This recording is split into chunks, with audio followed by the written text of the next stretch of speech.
Now, it's interesting because I can share with you 100 horrible things, but 1,000 beautiful things. And I can share with you, I will share with you some of the miracles that happen in my life. But the thing is, not everybody has those miracles. Sometimes it doesn't happen. And you get frustrated when you are dealing with illness and suffering. And I remember me being on that stage, like why everybody around me in the hospital can stand up and I can't, you know, why this little kid, why my son is walking before me.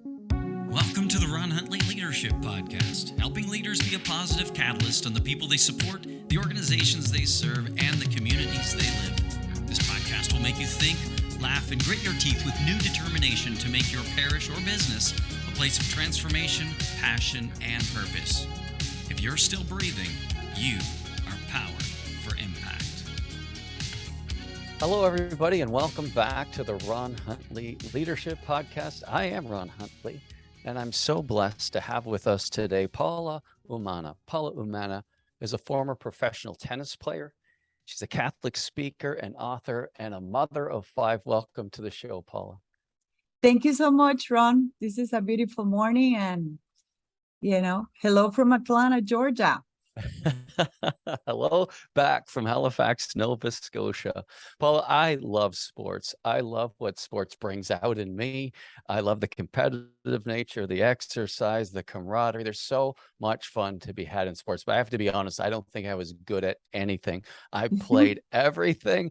I was good at nothing, but it didn't spoil the fun. But what was it like? What is it like to just be at the top of your preferred sport? Well, I was born in Costa Rica. It's a small country. And I was number 1 in Costa Rica and Central America for 9 years. And it sounds like, wow, but to get there, it's a lot of work, a lot of sacrifice, of course. It was not something like, I was not super talented in the sport. And, it requires a lot of work to get and be number 1 in a sport. And sometimes it's the fact of working hard and also have a good health and have the resources that it was, of course, it was not easy at all. I bet. As I think about parish renewal, I'm sure a lot of us feel like we're not particularly talented in it. And yet, if we work hard and we stay dedicated, good things can happen if we get the help and the support, which it sounds like that was a big part of your life. And so how did your career progress? How did family fit into that? Where does your faith fit into that? Tell us a little about your story. I was born in a family of 7 children in Costa Rica, and I am the youngest of the 7. I remember my dad, we were not a poor family, but we were not very wealthy. We were normal, Yeah. My dad was a dentist. And well, here in the United States, dentists are usually very wealthy, but in Costa Rica, kind of, He used to work for the Children's Hospital. And one day he came home and he said, I bought a membership for the tennis club. And he gave me a wood racket. And then I went the next day and I started to hit the ball against the wall.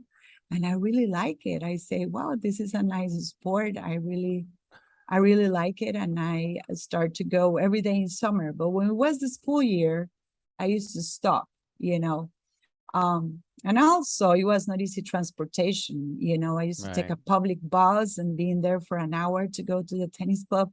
And it's so funny, Ron, because in Costa Rica, it's something nobody told me when I was little, but in Costa Rica, it's beautiful from December to like May. It's the sunshine, the weather is perfect, But then from May to November, it rains every afternoon. It's just beautiful morning, sunshine. And then at 2 p.m., the rain starts. And we used not to have any indoor courts. So I remember taking the bus for an hour and then going to the tennis club and the rain starts and I couldn't play. It was funny. It is because it's a country that we don't have the 4 seasons. So it's just rain or not rain. And that's it, But everything is green and beautiful. But nobody told me you are on the rain season and you're not going to be able to play tennis in the afternoons. It's something I realized with the years. But anyway, yes, I grow like that in a family. And I remember the first time my dad signed me up for a tennis tournament. And I was so nervous. And I won my first match. And I realized I like this sport. This is nice. But I remember when I start to get better and better, all those phone calls from the Costa Rican Tennis Federation saying, would you like to send Paula to play international?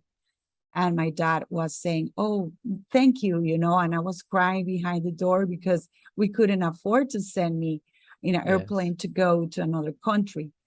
And it was so funny, in the family of 7, I start to play a lot, and the shoes, they get destroyed very fast. So my dad was very creative, and he used to buy, I don't know how to explain you, like big pieces of rubber, you know what I mean? Yeah. And he put it with glue, crazy glue on the shoe.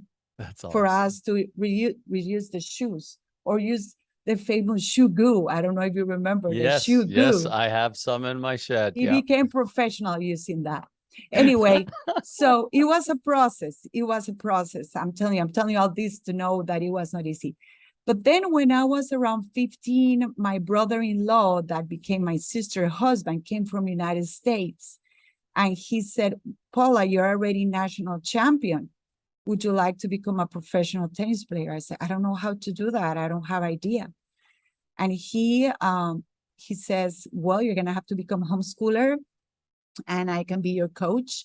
And that was the beginning of a big career. And then after that, I start to figure it out to find sponsors and how to get a sponsor. It's so funny, Ron, the first time I got a sponsor, I went to see a big company of hotels in Costa Rica, and I brought them a box, a big box with all my trophies inside. And I said, I am the champion, and here are my trophies. and I just took a piece of paper, from a notebook, and I wrote them in the paper, I won this tournament, I am this, not a proposal, no, I just came to the CEO of the company. I said, these are my trophies, and this is who I am, and this is what I would like to see if you can pay for my career. And they say, yes, we're going to pay you for your career. So that's when my dream started, and I was able to travel all around the world and get everything I needed, all the best rackets and the best uniforms and everything. And for me, it was a dream, of course. And I just, and I became professional tennis player. I moved to Miami with the coach of Gabriela Sabatini. And that's when I started to learn how to get in the world rank and how to get everything. So it was very hard and difficult, but, it was a dream for me. Of course. That is beautiful. Did you ever approach Shugu as one of your sponsors that they would have? For all of you kids listening, you don't need the best equipment to be good. Like, become really good and then get the best equipment. So often parents get saddled with all these bills of equipment, and everybody wants the best of everything. But what a great example. And then talking about the faith, I grew in a Catholic family. 7 kids. My grandmother had 14 kids, Anita. And I remember, like, every day she was always sitting on her house, in a chair, and she was always doing. I was like, what is she doing? And she was praying the rosary. Beautiful. We never miss a mass. I don't remember one Sunday missing a mass ever. It's interesting because in Costa Rica, you don't belong to one parish. You just see the schedule on the newspaper because it's a small country. And we see, which mass matches with our schedule today? And you just go to any church, any mass, like according to your schedule of the Sunday. It's very interesting. And in the tennis career, I remember, when my grandmother used to be at home and we arrived home with the tennis skirts, we just ran to change because she was going to say we're not going to heaven if we wear those tennis skirts, So that was something really funny. when I became professional, I remember living in this tennis academy. It was really hard. The homesick and the way you feel lonely and the competitive environment is not easy because everybody's playing for money and playing for a world rank. So it's very hard to have friends when you are in that environment. Everybody's kind of like nice, but it's fake because you are in the middle of a competition. So I used to go every night. I used to live in Key Biscayne, and there is a Catholic church called St. Agnes. I used to go by bike there every day after my practice and stay there and pray until the end of the day, because it was very difficult to live in the academy with the other girls and the values that they were having. So I definitely saw the hand of God all the time, and how he opened doors for me for my dream all the time. And for me, it was my main resource on the difficult times. Right. That's beautiful. I love how your faith sustained you through loneliness. My son went through the Canadian hockey system as a top athlete and had to move away from home at 16 as well. And it is lonely. It is a sacrifice. It is difficult. Everybody wants the glory. Everybody wants the fame, but not everybody realizes the sacrifice that goes into being really good at what you do. When did things begin to shift for you? Sorry, what did you say? When did things begin to shift for you? Well, then I have to share with you my mom's chapter, right? Okay. It was funny. I play all this time professional, and then I went back to Costa Rica, and I spent there, my old 20s, 25, 26. I met my husband, that he's a chiropractor. He's French, and he was helping with the Olympic Committee, for sports, and I was part of the team and everything. So we moved to Georgia. And when I moved here, I started my own tennis company with kids. And for women's, I don't know, but at least it happens to me. Every time you get pregnant, you always think, can I do this? Am I going to be able to have the same energy? Am I going to be able to deal with the house and the work and the tennis? And so for me, it was always a question, So I started to have children. We are a Catholic family, and I became a mother of 4 girls. It sounds like very fast, right? But of course, it was not easy, of course. Every time you get pregnant, you deal with the morning sickness and everything. And it's so funny because when you get pregnant, usually the hardest part is at the beginning, when nobody cares about you because you look normal, or you are so sick. And then at the end of the pregnancy is when you are big, it's over almost. Everybody says, are you okay? Do you need anything? I was like, it's too late,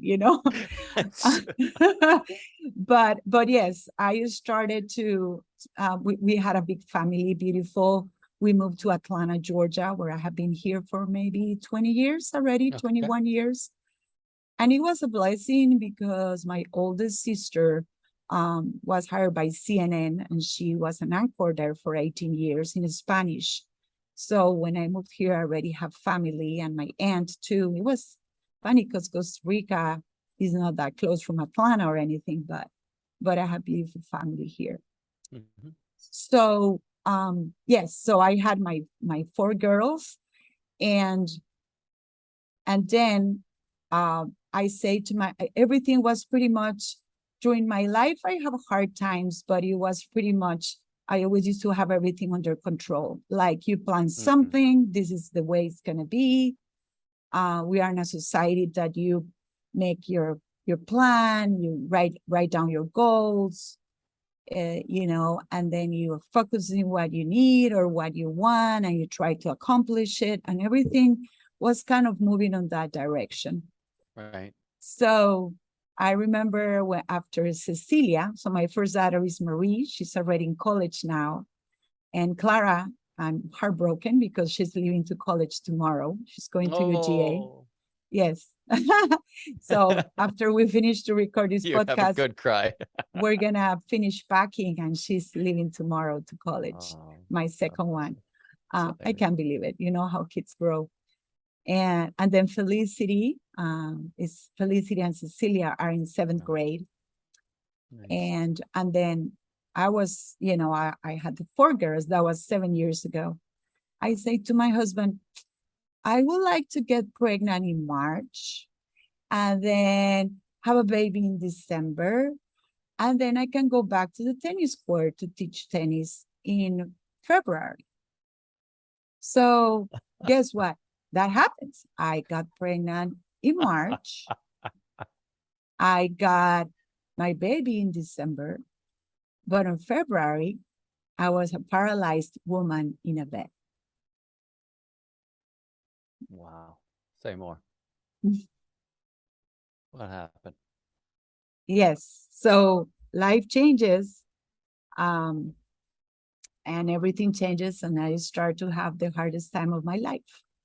Oh, and I forgot to share with you, before that, my husband is a Catholic man, and we belong to two parishes, Holy Spirit Catholic Church, and also St. Francis de Sales. We are a family that maybe I'm not that woman that cooks and everybody sit down at 6 p.m. and I have an apron on and there's a casserole. It's very difficult for me but we always pray together every day in the morning and in the night. We are not super holy. Sometimes the kids struggle. Sometimes one of them don't want to pray. Sometimes, teenagers don't want to do it, but we always do it no matter what. So we grow like that, always honoring God, always putting God first, always being on whatever we could. And so this situation came in our family, in our lives. And of course, it was the beginning of the hardest thing. And especially because I was always the kind of mom. I'm not a kind of mom that say, let's bake together, let's do some crafts, let me read you a book. I can't. It's just my style is let's go. Let's go to the park, let's go to play tennis, let's go to fiesta, let's go. That's the only way I was able to be a mom. Let's share activities, one thing after another, all the time. The most important is not to miss anything. Making memories. I love it. I don't know. So when this condition came to me, then it was extremely difficult because the kind of mom I was not, a passive person. It was always pushing and trying and, the tennis player. That kept going. And so so after the baby was born, that led to paralysis? Like, tell me, I don't understand. Well, it was a long process. It was very confusing. The baby was born and since the pregnancy, I start with some symptoms of tingling and numbing and being weak. But I thought, oh, this is just because I'm pregnant. And, so the baby was born and my legs start to feel very numb too, and weak. And I thought, oh, it's because maybe the epidural and the labor. But then things start to fall from my hands and I was not able to write well. What's going on? This is so strange. So the baby was born in December of 2015. And for February of 2016, one morning, I was getting weaker and weaker until I was not able to go up the stairs. So we went to the first neurologist and he said, I think this is a syndrome and it can be really bad, but we didn't believe him. I was like, no, I'm the strong girl. I'm married with a chiropractor. This is fine. I'm going to be fine. But then 2 months later, one morning I wake up and I was not able anymore to really have a lot of freedom walking. We were wondering what was going on. So I put a toilet next to the bed. And when I was trying just to do the transfer from the bed to the toilet, I fell and my legs were gone. Everything is just, imagine, Ron, you just wake up one morning and you just don't feel from your waist down. It's gone. It was all gone. So I went to the hospital. I spent 6 months in the hospital. Everybody was so confused. They were saying it's MS. They were saying it's a syndrome called Julian Barrett syndrome. And then after those 6 months of pushing and trying and spending and doing different treatments, I came back home and I was worse.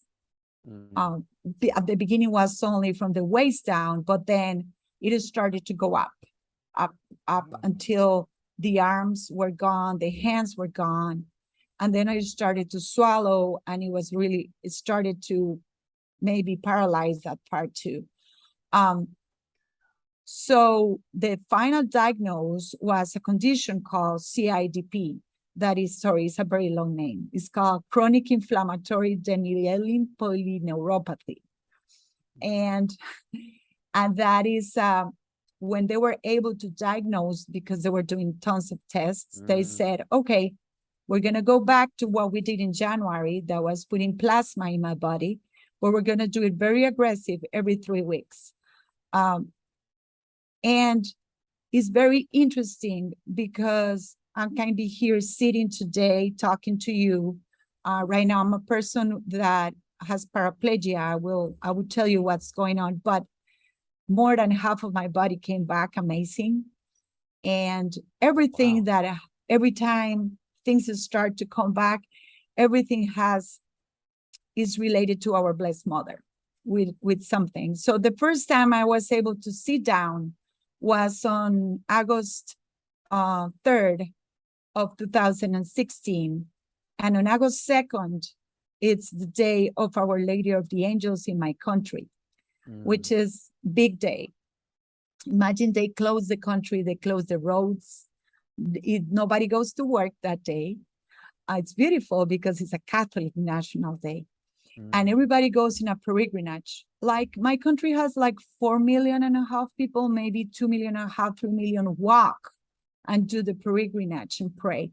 So hundreds of people went on this walk for me. And the next day on August 3rd was the first time I was able to sit down.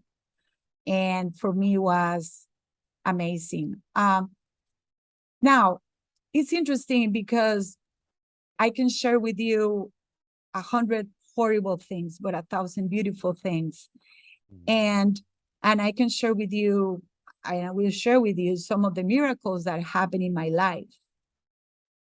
But the thing is, not everybody has those miracles. Sometimes it doesn't happen. And you get frustrated when you are dealing with illness and suffering.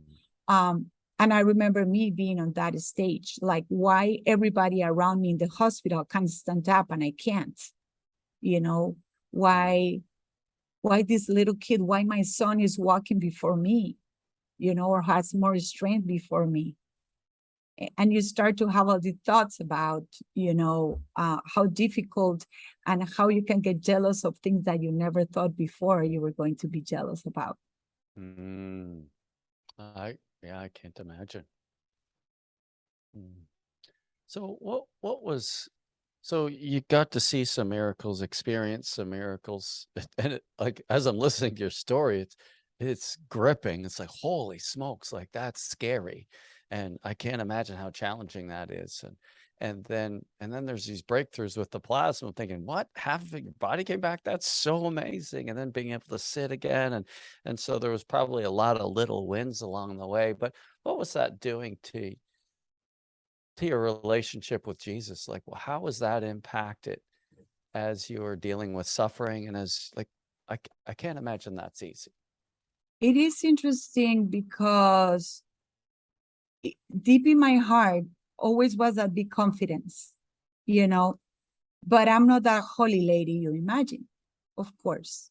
None of us are. You go through so many stages when suffering comes in your life.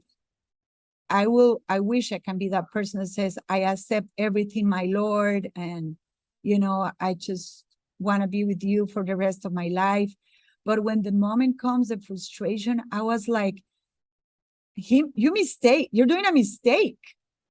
How come you can paralyze me in a bed having 5 kids? It doesn't have any sense. You give me all these kids and then I cannot take care of them. What are we going to do? So you go through different stages. At the beginning, I cry. Then I realize the tears are not going to do anything. And then I get angry. And I get angry with God, kind of. We have our good and bad days. Angry with the people around me that they couldn't understood what disability is. And you get frustrated. I got frustrated when people used to come to the hospital and visit me and bring me things, but they just walk in the room and I stay on the bed, I'm paralyzed. You start to deal with so many things. When you are dealing with an illness, it's very difficult. It's a package. It's not only the body. It's spiritual, it's physical, it's the finance, is the family. It's hard. It's really hard for everybody to understand what the person is dealing with. And also for the caregivers. Sometimes for the caregivers, it's more difficult than for the person dealing with the illness, because the person knows, what you're feeling, but the caregiver is confused and is tired and, dealing with so many things. So I always have that confidence in Jesus. And then I start with the process, I start to discover tools, how to deal with the situation, and that has been like a big inspiration with me. But going back to the miracles, I mean, of course, I cannot share everything with you today, but No. it's a big relation between the Blessed Mother. The first time I sit down, that's that day, the first time I was able to stand up, and it's funny because I have videos, was February 11, Our Lady of Lourdes. And then right now I can walk. I can walk with some devices on my legs. That's awesome. But it was funny because all the doctors and the English is my second language, right? That's okay. So the neuromuscular, that's the right way to say that word? Neuromuscular, yeah. Neuromuscular, okay. Yeah. Neuromuscular Excellence Clinic in Vanderbilt told me, there is nothing we can do for you because from my knee to my feet is still paralyzed. Yes. So at the end, after all these treatments and prayers, God gave me back half of the body, but the hands are a little bit damaged. And then from the knee to the feet is still paralyzed. Yes. So there were no choice for me to walk. I was so frustrated. I said, give me something. They said, we don't have anything, but be thankful of everything that came back. So when my youngest daughter, Marie, my daughters went to Lourdes with a group of friends. She was in a mission in Spain and they went to Lourdes. That was in July 15, 2018. And she was there praying for me that day. On that day, I went to the supermarket and I was a person with a walker, but holding it super hard, not been able to have, never free, and some plastic junk in the legs, trying like. So I went to the supermarket, I was there, and a lady stopped me and she said, I used to be like you. I didn't walk for 12 years, but now I have this. And she pulled her pants up. And I said, what is that? It looks like a Mercedes-Benz in your legs. I have never seen that. Mercedes-Benz. Well, now we would say a Maserati. I don't know. So she said, I discovered this in Instagram. It's a guy in Seattle that he creates this device and it works. He used to do prosthetics for the veterans of the war, and he created this brace that works like a leg. So I applied for it. I went there 2 months later, and I came back home walking. Oh my goodness. Yes. And it's amazing how when I went there, only 3 people in Georgia had this. And one of them stopped me in the supermarket the day my daughter was in the Virgin of Lourdes praying. I'm sorry, Our Lady of Lourdes praying for me. So now I am, every day I just feel like, Christmas, like next to my bed. Like you wake up and you used to have your bicycle in the Christmas tree. Yeah. I have the devices. I just put them on and I go, and I can be free. I can go everywhere. I cannot, I can't run. I cannot do too much heels. I hold somebody, but the rest, I can be a mom, you know? So it's so beautiful. Praise God. You mentioned, Paula, you mentioned some tools that you were exposed to that kind of helped you. Clearly, the devices were a big deal, but did you have any tools that, or supports, like you mentioned, sometimes these serious illnesses, they don't just impact our body, they impact our thinking, they impact us spiritually. What tools did you use? Yes, I mean, I just don't want you to hear the story to say, wow, Paula is amazing, or poor Paula. I want to give you something that maybe you can use in your life, right? Because that's what matters at the end. So there are several things I would love to share. One of them is, for me, the biggest tool, the best one. I remember I received the visit of a priest on my house when I was on the worst stage of the illness, very bad. And, you know, at that time, there was no hope. I was so confused. I didn't know if I was going to die or not. And this priest came and gave me a boot camp, you know, on the topic of offering your sufferings. Wow. And it's something that sounds like, I don't want to offer my sufferings, right? But for me, I didn't have any choice, because you can take pills for panic and depression and be sleeping all day.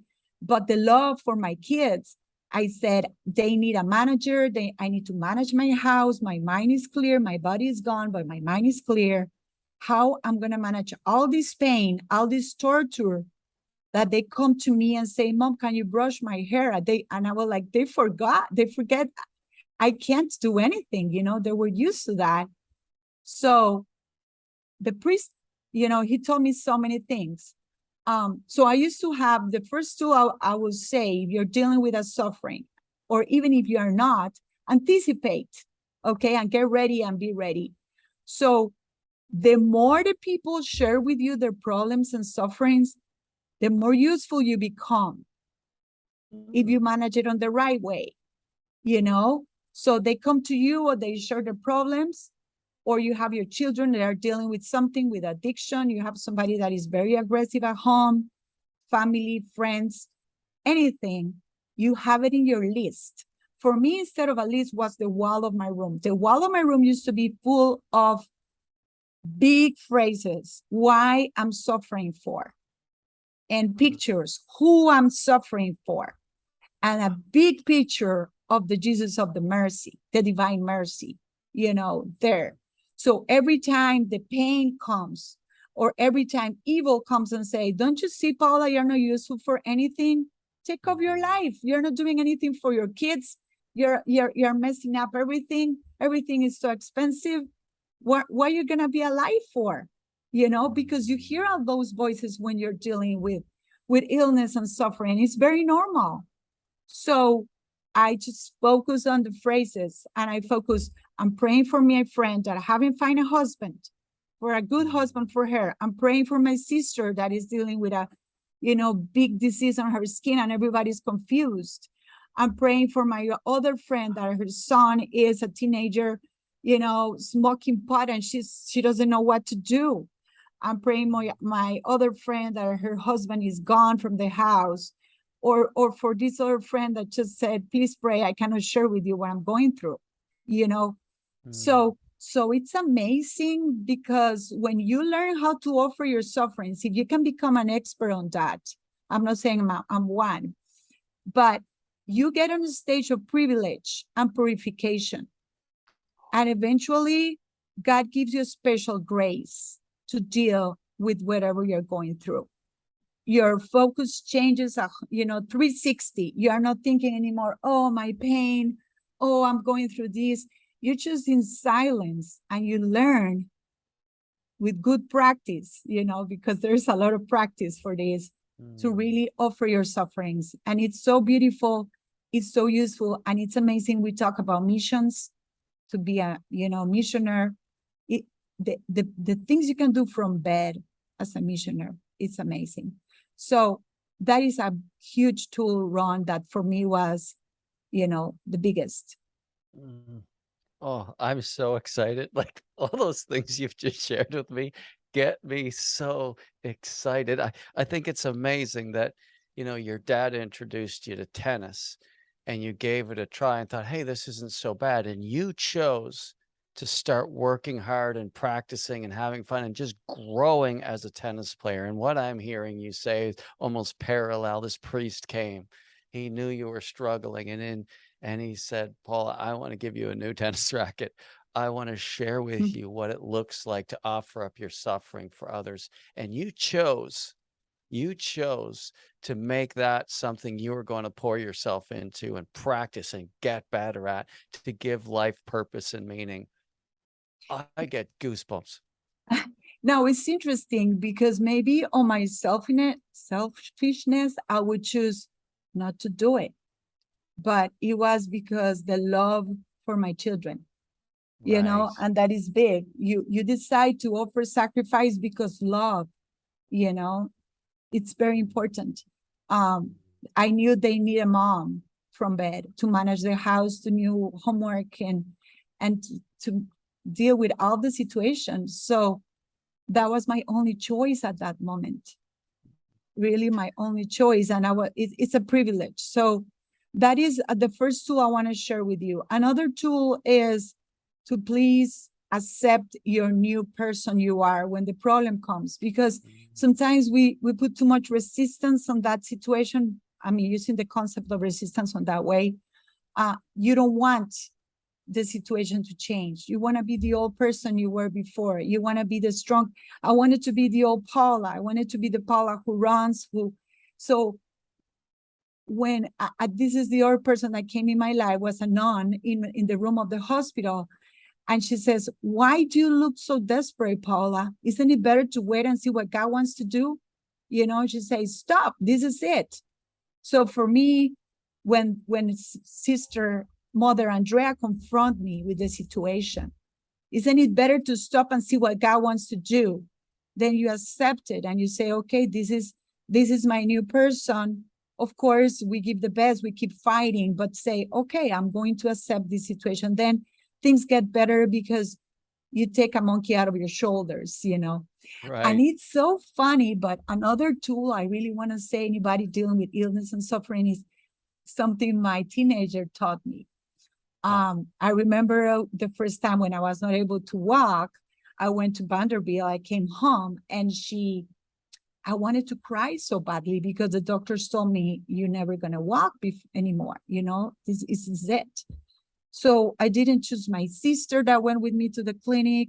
We drove back home like 3 hours, no one tear. I was just like, and I didn't choose my husband to talk to him. I called my teenager to the room. Marie was, I think she was 15. And she came in the room, the door was open. And I said, Marie, I'm not going to walk. The doctor says, and I will never walk, I will never be able to hold Charles' hand and walk with him. And I was in tears. I was devastated. And this girl, with no mercy, she was laying on the door like this of the room. And she says, Mom, what are you going to do? Live your life and live it with what you have. 1 leg, 2 legs, 1 arm. But live your life, Mom.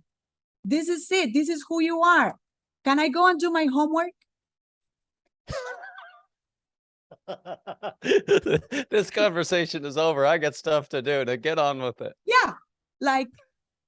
But for me, it was huge because I stopped to feel sorry for myself. Right. That's a huge ingredient. We always stay there feeling sorry for what's going on and the sufferings. No, shake it out. This is it. Accept it, offer your sufferings and move on.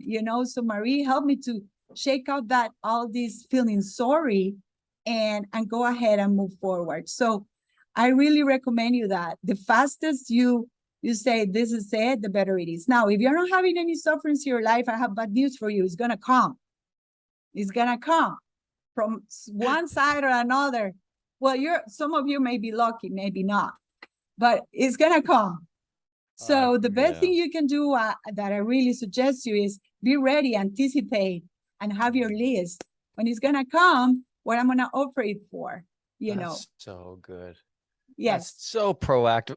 As you're sharing, Paula, you talked about how the evil one can kind of speak into us when we're suffering, basically to say, hey, look at the burden you are on yourself, your family, the world, financially. You're never going to get any better, blah, blah, and just take your own life. Like, just wants to, the author of death is ushering in deathful thoughts. And, I think about our culture here in Canada. We're just growing in assisted suicide, and the Catholic Church is fighting feverishly against that and losing in terms of that political battle and stuff. And pragmatically, so many people have just gone on with life without God, without any spiritual connection to the purpose of life. And what I'm finding, Paula, what you shared with me today, is like, we have a responsibility and opportunity to give life purpose. And when we do, we realize as long as God's in our life, we're always in a position of privilege and purification. And so I just think that's the best news ever. That's good news. Like, you're sharing the gospel with me. And what I found interesting too, as I was listening to your story, and I just picked this up later on, not only were you losing your faculties in terms of your limbs, but it sounds like you were also in pain. Is that what you're saying? This was painful too? It wasn't just... In the worst moments, yes, it was very painful. Now I'm lucky. I'm more tingling and numbness all the time. It's about feeling, not pain. Maybe God says, let me not give her that much pain. She's not gonna make it, on that one. Right. But the other thing, I just wanna really ensure, like, please, don't be scared for what is coming. Like, what I'm going to do, what is going to happen. We survived 5 kids, the bills, every single day for years. How they're going to make it to school, because they don't go to public school and the bus comes here. I would give you thousands of miracles of what happened. One of the huge blessings was one of the best Catholic school in town called me and give a scholarship to all my kids. So that was a good benefit from what happened to me. It's a beautiful school, and they provide everything at the beginning for my children. So for me, God was saying, Paula, I know you're not doing well, but I'm taking care of your kids, So it was beautiful but please, when the time comes, you're going to have some bad days. I had really bad days. There were days that I say, God, where are you? Where are you? What are we going to do with this? I remember I was desperate. But eventually the answer comes. Just be patient and just promise to yourself that you are going to give your best with whatever you have available. 1 arm, 2, 1 leg, half of your heart, half of your faith, because maybe you are not that person that, that has all this holiness, but just very simple, whatever you have available that day, just give the best with what you have available in the midst of the suffering and in the midst of illness. And God is not going to let you. Don't worry. He's going to be there, and he is going to help you to go through with anything that is going to come. Beautiful. So, Paula, I'm just mindful, like, you grew up in Costa Rica, just over 4 million people, and you have Catholic holidays where nobody goes to work. Everybody goes on these pilgrimages and honors these, Mary and these Catholic feast days. But now you live in America. I live in Canada.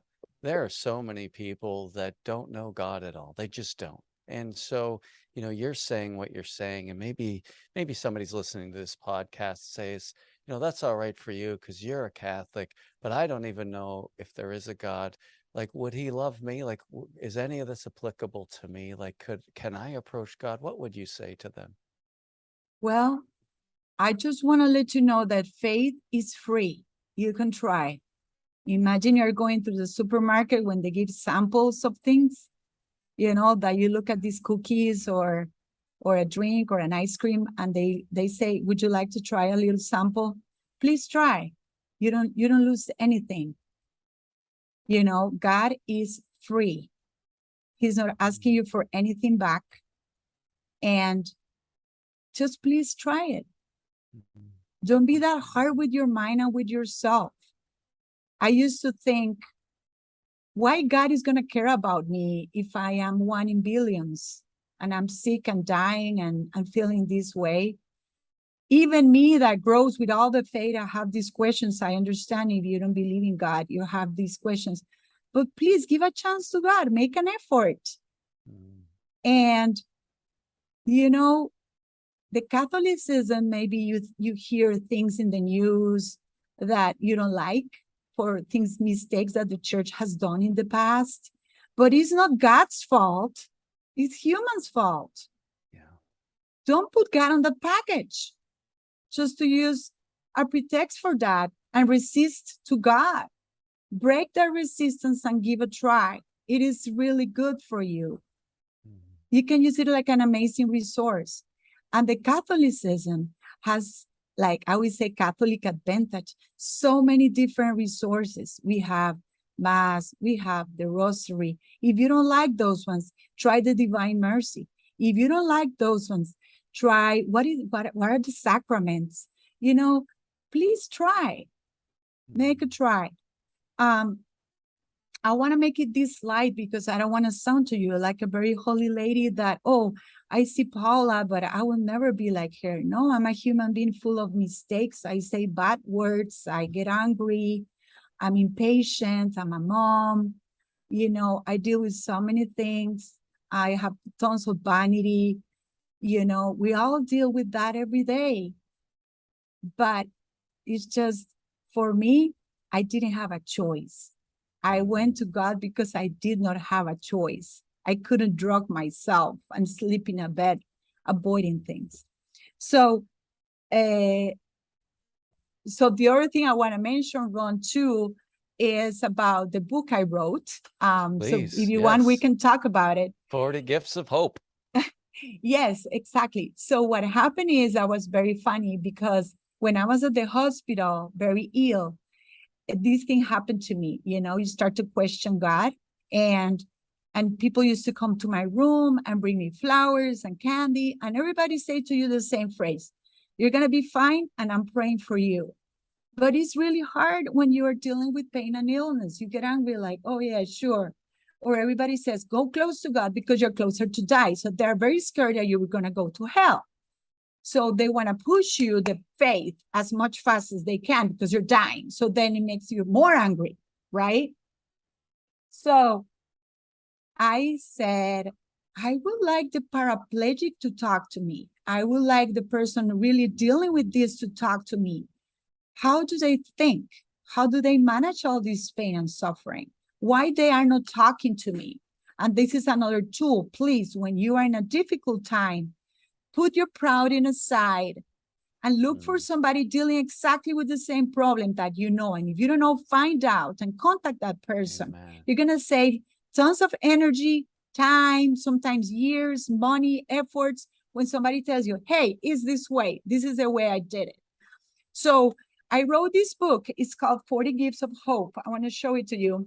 Oh, I have to send it to you, Ron. I love that. And what my book is, it looks very easy. Like, I wrote this book, believe me, it was a lot of work. It was 2 years of work. But the book has 40 short stories for anybody dealing with illness and suffering, or their families dealing with the person with illness and suffering. And the stories are 14 of them, it's me, and the rest is people I interview around the world. People in Spain, in Colombia, in the United States, in different countries. And it's funny because each interview was maybe 2-3 hours trying to share with them. It was beautiful because they shared with me all their suffering because they knew I was going through the same. Yes. And then through the interview, we discovered what was the tool that they use. Awesome. And how they manage it the day by day. The stories are very short after all those 3 hours of talking. Why? Because when we are ill, we don't have patience. We don't want somebody to read us too long, tell us too much. So it's short on purpose. And the resource that we offer, there is beautiful prayers, Bible verses, phrases of saints, exercises, art activities, all kind of things that you can do on the day-by-day suffering. And you can put a person, can you read me the story? And they read it to you, or you can read it. I was sure that the letter was big, so no little, like you cannot see well, that it has enough pictures, that it has enough space. So it's a beautiful present for anybody dealing with illness and suffering. And I call it 40 Gifts of Hope, because 40 is 40 stories. And then I realized how important is 40 after I did it, right? 40 is the Lent days. It's how many days Moses was in the desert. And it's purple, and it's the color of Lent. But believe me, when I didn't realize all that. So it was nice. And the book is in English and Spanish.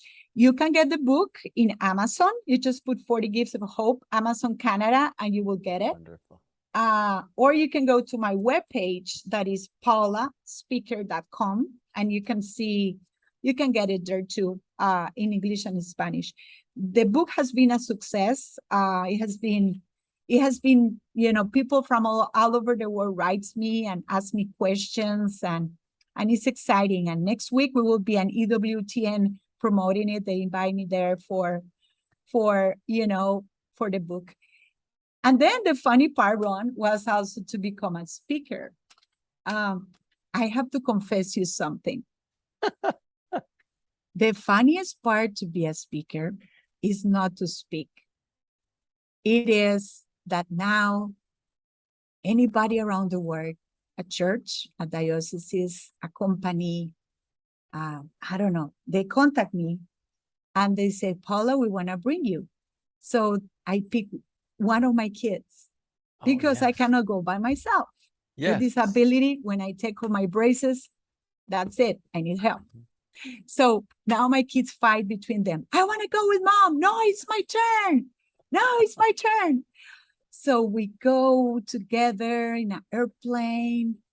We eat in a good restaurant together. We go in the hotel. My kids jump on the bed.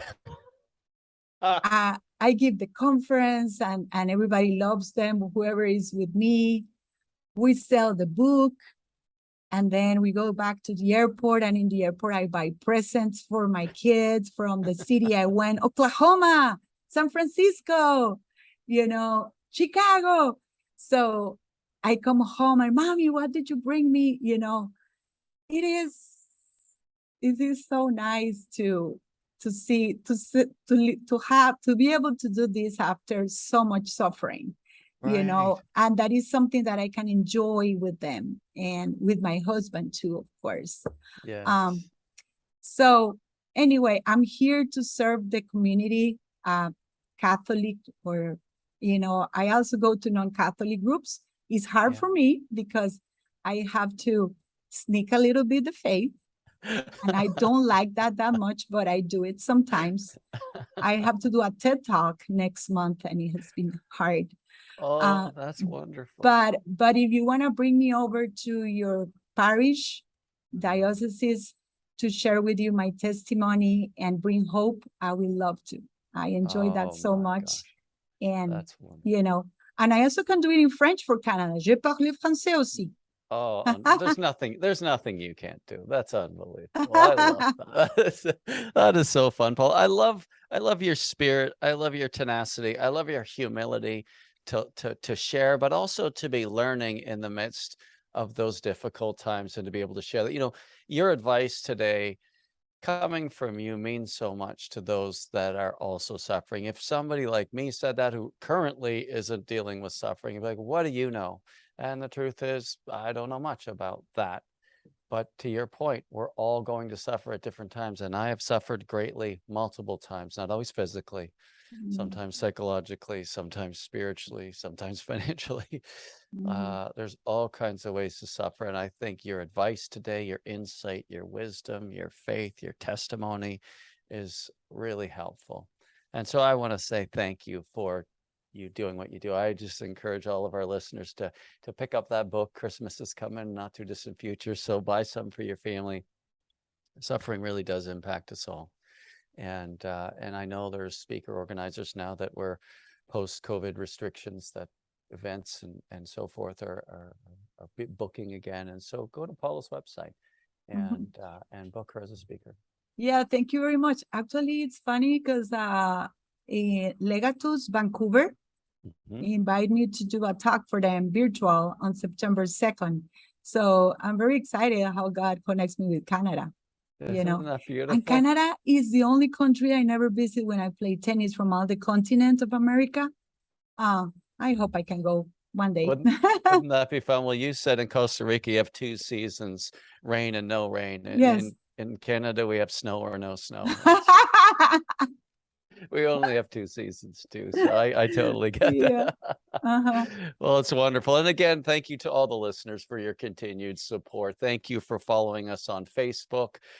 Thank you for subscribing, leaving comments. All that stuff helps the algorithm. So I really, really appreciate you journeying with us. I hope today's episode has inspired you in faith, given you tools to work with, and some great Christmas ideas. Thank you, Paula, and God bless you. Thank you for listening. Thank you so much to everybody. And just one thing, remember the most important is just to serve and worship the Lord and try to go to heaven. That's it. And bring as many people as you can with you. Amen. Amen. Thanks, Paul. Thank you so much. God bless. I want to encourage you as you lead this week, be faithful to God and generous to others. See you next time. And remember, if you're still breathing, you